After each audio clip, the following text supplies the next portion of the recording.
Dear students, today we also learn about the second lesson of the same Unit 8, the poetry on Killing a Tree by Giv Patel. Giv Patel was born on 18th August 1940. He is an Indian poet, playwright, painter, as well as a doctor. Now, let us understand the poem stanza by stanza by reading it.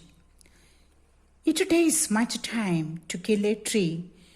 Not a simple jab of the knife will do it. It has grown, slowly consuming the earth. In this stanza, the poet is telling man that it is not very easy to kill a tree.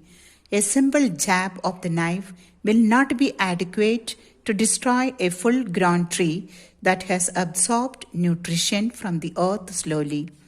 Let's have the reading of the second stanza. Rising out of it, feeding, upon its crust absorbing years of sunlight, air, water, and out of its leprous hide sprouting leaves. Here, the poet says the tree rises out of the earth and feeds upon its crust. As it grows through the years, it absorbs sunlight, air, and water. The leaves are seen to be growing on its branches that have several layers of tough and protective shield and also called the bark of the tree. Let's see the next stanza.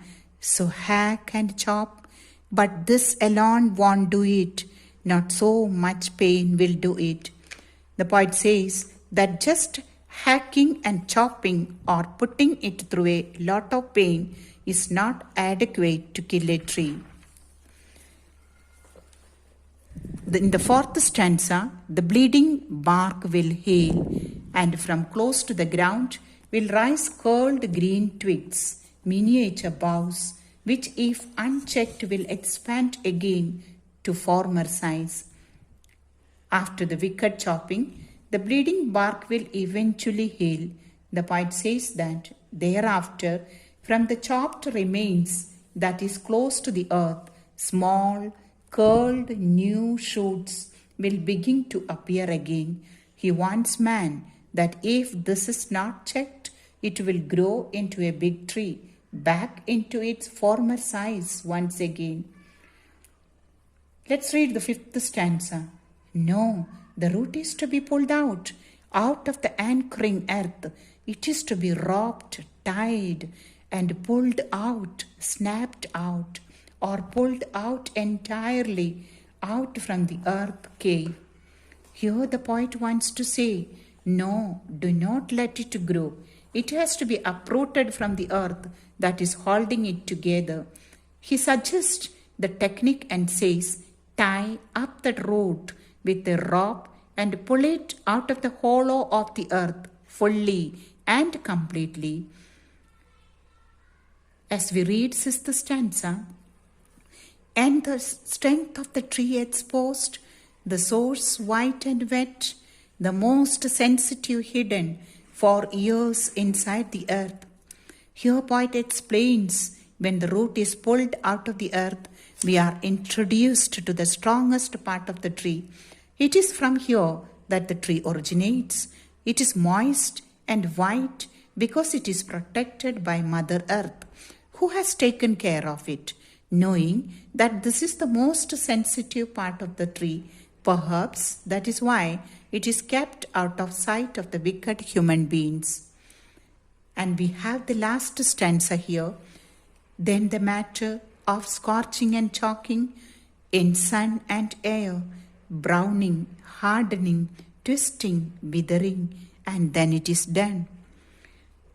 Finally, the poet says, after the tree is uprooted, he says the next matter to be considered is how to burn it. Dry it up in the sun and air. It then goes through the stages of losing its luster and becoming brown and lifeless. Its softness and tenderness is replaced by hardness. The unfortunate thing then crumbles and withers away to nothingness. The destruction is complete. Even though the poem begins ironically describing the crime committed by the tree, the poet symbolizes this killing of tree with the human beings. The root of the tree is like the love that is essential for human beings to survive. This love is given to us by our parents, who take years to nurture us into strong individuals.